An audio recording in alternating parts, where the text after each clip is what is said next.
Eu convido agora o eminente doutor Luiz Fernando Farad Toffoli, professor da Universidade Estadual de Campinas, Unicamp. O senhor tem, nessa dimensão, parte com 10, vamos ver se não passa de 15, para que todos possam falar. Fica à vontade, somos todos ouvidos. Aí, nesse sentido, eu já pedi a casa aí, a equipe de organização, que disponibilize a apresentação, porque alguns dos gráficos é interessante que as pessoas depois baixem, olhem com calma em casa. Perfeito. Porque, por causa do tempo, eu vou ter que falar um pouquinho mais rápido, né? Então, pode passar o próximo, por favor. A agenda dessa apresentação é discutir política e evidência, tá certo? Então, o deputado Osmar Terra falou sobre esse tema algumas vezes e eu acho importante a gente ter em mente, sendo essa, evidentemente, uma casa política, onde são os limites e onde é que se guia para as tomadas de decisões diante do que é chamado evidência, que é um termo tido dentro da medicina como sagrado, né, de certa forma, mas que como vamos dizer assim, a interpretação do que é uma evidência, ela está sujeita a uma série de filtros. E esses filtros estão ligados ao que cada um pensa no seu contexto, com as suas crenças pessoais. Em certo sentido, o que eu quero é fazer uma exegese desse tipo de quais são os elementos que nos levam a interpretar cada um dos resultados que se apresentam em relação à questão da política pública de drogas. Então eu vou falar um pouquinho das evidências que a gente tem e que são, já de cara eu já falo, que são limitadas, elas são sempre limitadas, em relação a dois modelos que são diametralmente opostos, de dois países da Europa que são diferentes entre si, com características bem diferentes, e que optaram por dois regimes diferentes de lidar com a questão da droga. A Suécia, que o professor Laranjeira já falou, e Portugal. E são países, curiosamente, com uma população aproximada, então os números absolutos, quando aparecem, são mais ou menos equivalentes, né? Depois eu vou falar um pouquinho sobre o projeto de lei, e aí eu vou trazer as minhas críticas em relação ao projeto. De início, eu já quero dizer que vários dos elementos que foram trazidos e foram reforçados aqui pelo deputado Osmar Terra em relação à necessidade de se firmar uma política de responsabilidade, de haver uma responsabilização social do gestor, de haver um mecanismo, isso é essencial, de avaliação nesse processo, né? São todos pontos que eu apoio com louvor. Um dos grandes problemas que a gente tem no Brasil é a dificuldade de avaliação de políticas. E na hora que o projeto de lei coloca isso explicitamente, de uma forma bem clara, isso é muito importante. Eu acho que isso é um avanço. Mas há pontos que eu gostaria de criticar e eu vou fazê-lo. E, por fim, uma pequena digressão sobre o que sobre essa questão da evidência e o que nós temos sobre a interpretação possível da evidência. Próximo, por favor. E assim, nós já temos agora um panorama colocado, né, pelo professor Laranjeira, de uma situação grave, um país onde tem uma situação de drogas que alguma coisa precisa de fato ser feita. Eu tenho visto o deputado Osmar Terra se manifestar algumas vezes dizendo que durante muito tempo o governo brasileiro teve um investimento, ele diz nenhum, eu diria tímido, nessa questão das drogas, e eu concordo com isso, e acho que grande parte da sensação de urgência e de tantas manifestações aqui nesse momento, apesar dos deputados já virem trabalhando nesse tema há um bom tempo, talvez para a sociedade isso seja um pouco novo, e esse é um dos pontos que eu vou defender desde o início, é que, apesar de saber que o deputado discorda, Osmar Terra, é da necessidade de maior diálogo em relação a isso. Bom, vou mostrar para vocês aí, não sei se vocês sabem, mas Portugal, se Suécia é um dos países com a repressão mais firme em relação ao uso e também ao tráfico de drogas, Portugal estabeleceu uma política em 2001 de despenalização. Não é a mesma coisa que legalização.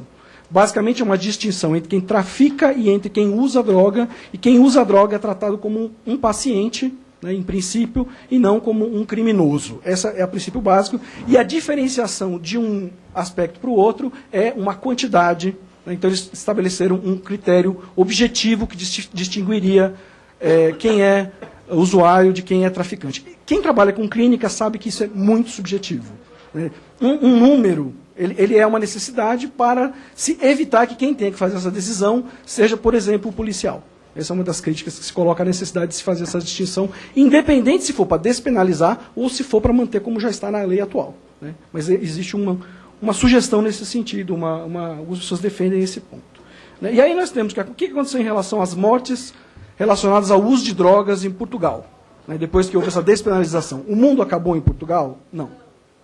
Então a gente tem ali, sob uma medida houve uma queda, e sob uma outra medida houve uma queda e depois voltou ao seu patamar original. né? Então, o que a gente pode dizer, até onde a evidência diz, é que, bom, se não se salvou o mundo, também o mundo não acabou por causa disso, né? Então, a gente tem que ter um pouco de frieza em relação a esse dado. Próximo, por favor. Nós temos aqui os dados da morte relacionada ao uso de drogas na Suécia. E aí nós temos desde 94 e a política da Suécia, de forma alguma, mudou no grau do que mudou em 2001 em Portugal. E o que a gente vê aí no caso da Suécia é um aumento progressivo do número de mortes associado ao número de drogas. Então, então isso quer dizer que nós temos dados cabalísticos inapeláveis de que o modelo português é necessariamente melhor do que o modelo sueco? Não necessariamente. Sob esse aspecto, pode ser que sim. Vamos ver como é que se desenrola no resto dos anos. Mas até onde esses gráficos mostram, olhando esse aspecto, sim. Mas não há só isso. Próximo, por favor.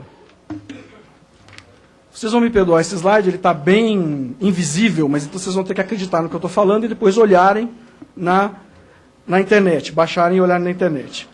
O que esses dados fazem é comparar, né, o uso de diversas drogas, a prevalência do uso de diversas drogas na Suécia e em Portugal. O que a gente pode dizer com clareza é que houve em Portugal um aumento do uso de experimentação de drogas. Isso claramente aconteceu depois que foi despenalizado o uso. Curiosamente, algumas drogas, né, apesar de terem aumentado a experimentação, o uso no último mês, ou o uso no último ano, em alguns casos, em algumas faixas etárias, especificamente a faixa etária mais jovem, caiu. Justamente a que está sob maior risco de desenvolver psicose, a maior risco social, né, e tem uma série de questões em relação às faixas etárias mais jovens que eu concordo não devem ser expostas precocemente a qualquer tipo de droga, né, mais do que até as outras faixas etárias, né, se é que a gente pode comparar. Então, aí a gente tem essa complexidade do dado, né? Então, aumentou a experimentação, mas nos últimos tempos, o uso, por exemplo, de anfetaminas, na Suécia é bem maior. De êxtase é maior em Portugal. Se a gente comparar no último mês, porque o que vale aí é a gente saber isso quer dizer mais ou menos o quanto as pessoas estão usando, né? Em relação aos Estados Unidos, foi comentado colocado ali como um dos países liberais, é bom lembrar que essa liberação nos Estados Unidos é mais recente, né? As altas prevalências de uso de maconha são muito antigas. Então, aí a gente fica com a seguinte questão: políticas públicas, reações, prevalências, como é que isso impacta e, em última análise, como é que isso impacta na saúde pública? É fácil fazer essa correlação? Ela é evidente? Ela é clara? Ela é óbvia? Talvez nem tanto. Próximo, por favor. A gente tem aí são duas posições diametralmente opostas que interpretam essa reforma de drogas em Portugal. Um livro que foi distribuído por uma ONG que diz, né, destaca apenas os aspectos positivos, e há aspectos positivos, e um documento, na verdade uma série de documentos, né, da Associação de Portugal Livre das Drogas, discorrendo sobre os dados negativos, né, e existem dados negativos também. E aí próximo, por favor, eu gosto muito da análise de dois pesquisadores da Universidade de Kent, Hughes e Stevens, que diziam o seguinte: olha, Portugal não dá para dizer nem que foi um sucesso retumbante e nem um fracasso desastroso, como os diferentes avaliadores procuram fazer. Então, como é que especialistas, né, e aqui nós temos alguns especialistas, podem divergir tanto em relação a isso, quando chega nessa questão das drogas, né? Então, esse é um ponto que é importante, que eu gostaria de voltar no final, sobre essa questão da divergência e da importância da divergência. Próximo, por favor.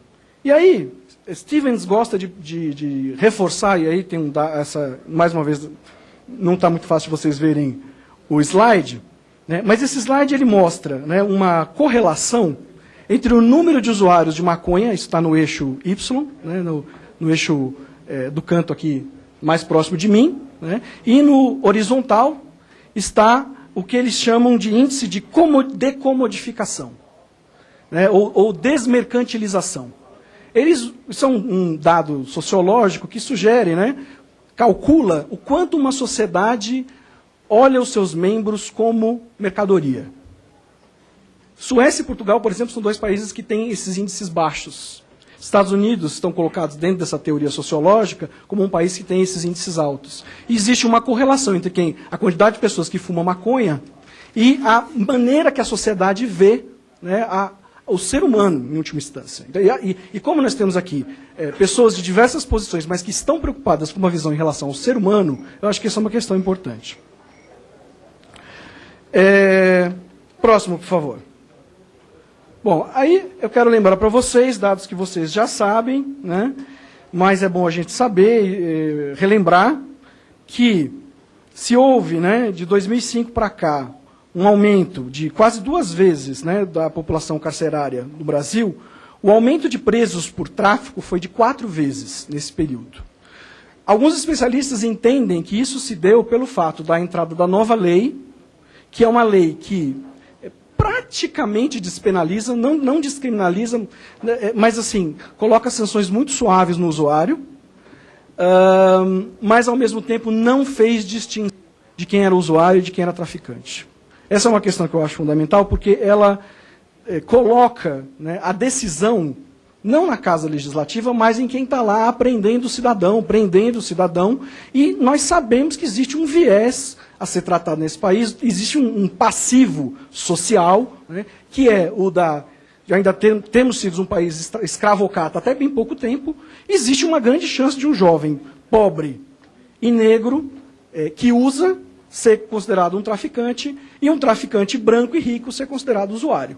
Então isso é uma questão muito importante. Próximo, por favor. Eu vou pular essa imagem, é uma imagem da Folha de São Paulo, mas basicamente ela repete isso que eu já falei para vocês. Próximo. Então, já me encaminhando para a questão das críticas, né? Então, o primeiro lugar que eu gostaria de criticar é a questão da classificação das drogas em baixo, leve ou médio poder de dependência, né? E aí eu queria dizer para vocês que, embora exista uma decisão política baseada em evidências, inglesa, de se fazer uma classificação, não existe consenso em relação a isso. Existem críticas atualmente severas no Reino Unido em relação à classificação que eles utilizam lá. Então a gente precisa ter ciência disso. Nós vamos embarcar numa coisa que no momento está sendo extremamente criticada, né? Outra coisa é que não existe uso de drogas sem contexto. Existem pessoas que são capazes de usar drogas pesadíssimas de uma maneira tranquila, e outras que se dão super mal com drogas supostamente leves. Então é importante a gente ter isso em mente.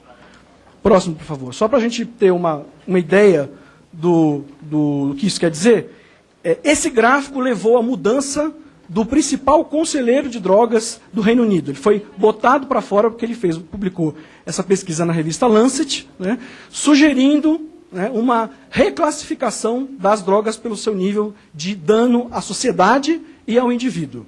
Segundo o critério que ele utilizou, o primeiro colocado por favor, próxima, é o álcool. Logo, o crack, ele está ali pode clicar mais uma vez? Está em terceiro lugar. A cocaína no formato de crack. A cocaína inalada é um pouco menos grave. Próximo, por favor. O tabaco está entre os primeiros também. Próximo, por favor. Maconha está lá no meio. E quais são as drogas mais leves que existem, segundo essa classificação? Próximo, por favor. Êxtase, LSD e os cogumelos que contêm psilocibina. Vale a pena dizer que, inclusive, algumas dessas substâncias chamadas psicodélicas estão sendo recentemente utilizadas para tratamento médico em alguns estudos feitos por universidades respeitáveis. Então, subverte um pouco toda essa questão, né? Então, o que eu estou querendo dizer é, a classificação do Reino Unido é ruim, ou é boa, ou é não? O que nós precisamos é discutir. Meu ponto é esse, precisamos discutir mais. Próximo. Bom, em relação ao Sistema Nacional de Informações sobre Drogas, eu não sei se eu entendi direito o que o deputado Osmar Terra falou, mas eu não sei se ele falou especificamente em relação ao cadastro e o caso dos... depois ele pode me esclarecer, dos estudantes, né? Mas em relação ao Sistema Nacional de Informações sobre Drogas, eu tenho uma série de preocupações em relação a isso, sobre o que isso vai fazer, né? Qual será o impacto disso, ter principalmente no interesse do usuário se tratar. Ao saber que ele vai ser cadastrado, fichado, porque ele está se tratando, numa situação onde o usuário já é arredio, será que ele vai querer se tratar diante dessa situação? Então nós não vamos aumentar a situação de involuntariedade por conta disso? Então eu acho que isso precisa ser discutido também. Próximo. Em relação à notificação escolar, então eu vou passar, porque já entendi que isso vai ser retirado do texto, mas repudio tremendamente essa posição, o texto da maneira como ele estava. Eu acho que ele causa muito mal, inclusive fere alguns pontos do ECA, mas não vou entrar em detalhes aqui. Tá certo? Bom, em relação à... Próximo, por favor. ao dinheiro público para comunidades terapêuticas.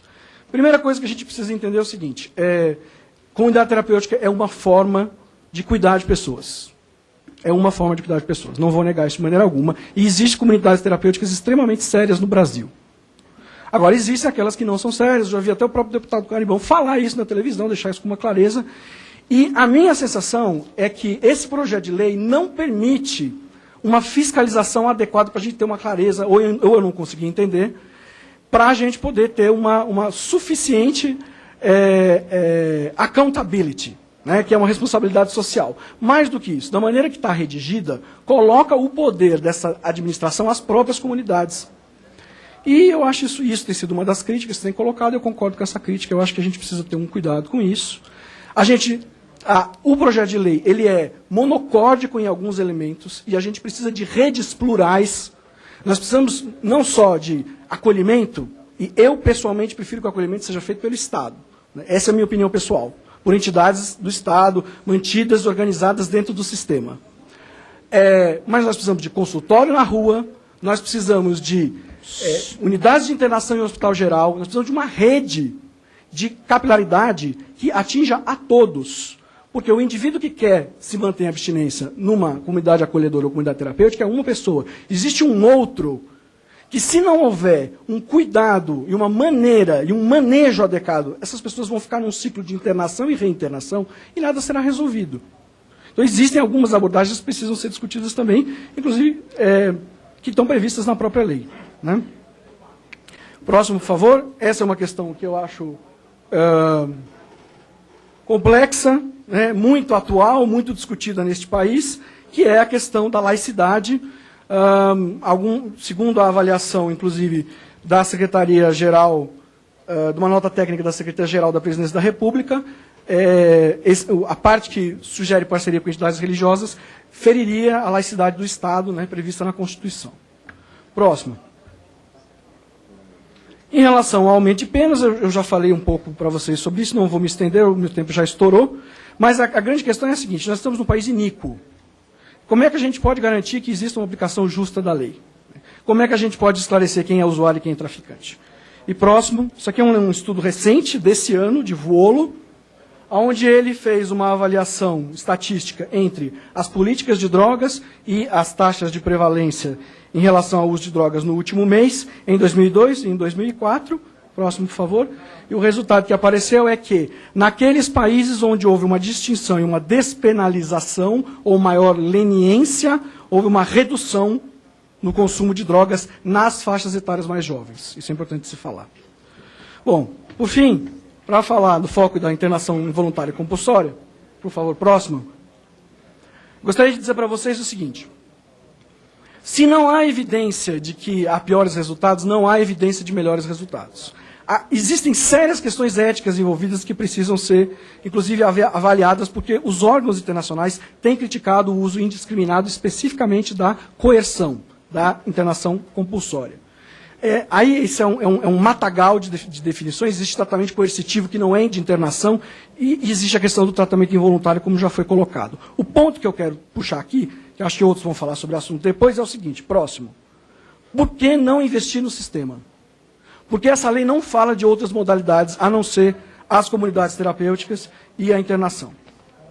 Que eu acho muito bom ter sido reiterado, que deve ser em hospital geral, que eu concordo com isso. Próximo. Próximo, por favor, passa esse. Bom, houve uma reação, como vocês já sabem, a reação da sociedade, né, tanto apoiando como rejeitando. Houve 2 notas técnicas que avaliaram negativamente o projeto, né, da área técnica de saúde mental na Secretaria-Geral da Presidência da República. Existe uma forte reação de diversas entidades sanitárias ligadas aos direitos humanos, preocupadas com os aspectos que essa lei pode trazer. E, por fim, para concluir, eu gostaria de lembrar para vocês o seguinte, a interpretação política de uma evidência, né, ela é altamente influenciada por valores morais. Então, quando a gente olha o aspecto da lei, o aspecto de Portugal, dependendo de como são os nossos filtros e quais são os nossos focos, as interpretações são variadas. Assim como, por exemplo, uma discussão a respeito do aborto leva a conclusões muito parecidas. Né? Então, o que eu quero dizer com isso, eu não quero dizer que eu esteja certo ou que os outros estejam errados, mas a minha sensação, e uma certa sensação de urgência, é de que ainda há necessidade de termos uma maior discussão sobre esses impactos e sobre essas reflexões, né? Os políticos, próximo, tem estudos que mostram isso, né? Vão ter outras medidas que não são as medidas dos cientistas, né? E isso precisa ser encontrado um compasso, porque os políticos têm urgência, os cientistas às vezes são demorados demais, e eu acho importante ter um equilíbrio, né? Próximo, por favor. Outro ponto que eu queria dizer é que essa é uma questão, apesar de eu ser médico e ter vários médicos nessa mesa, que a gente tem que lembrar que essa não é uma questão unicamente médica, ela é uma questão de saúde pública, mas ela é de segurança pública, de educação, isso eu não preciso falar muito, porque vocês concordam, né? Bom, por fim, fechando, o PL, ele tem problemas, né, em relação ao crivo científico em alguns aspectos, né? No meu entendimento, necessita de maior tempo de discussão com a sociedade e com os especialistas, né? E não representa toda a pluralidade da sociedade brasileira. Alguns vão dizer é impossível, realmente é, mas no meu entendimento não foi suficiente ainda o ponto para a gente poder dizer que já encontramos apaziguamento em relação a esse ponto, né? Então aí eu diria o seguinte, nem tanto a mar, nem tanto a terra, né? Fazendo um trocadilho aqui com o nome do deputado, se ele me permite, que é o seguinte, não é liberação total versus mão cruel, firme, né, de ferro e pesada. Eu acho que é preciso encontrar um equilíbrio. Você está defendendo que a gente use o modelo sueco? Não. Você está defendendo que a gente use o modelo português? Não. Eu estou defendendo que o Brasil encontre seu caminho.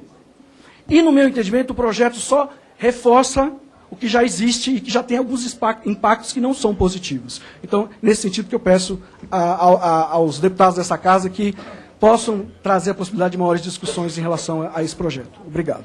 Muito obrigado, doutor Luiz Fernando Farad Toffoli, professor da Universidade Estadual de Campinas, Unicamp. Solicito disponibilizar esses slides para que os deputados e a sociedade possam conhecer melhor.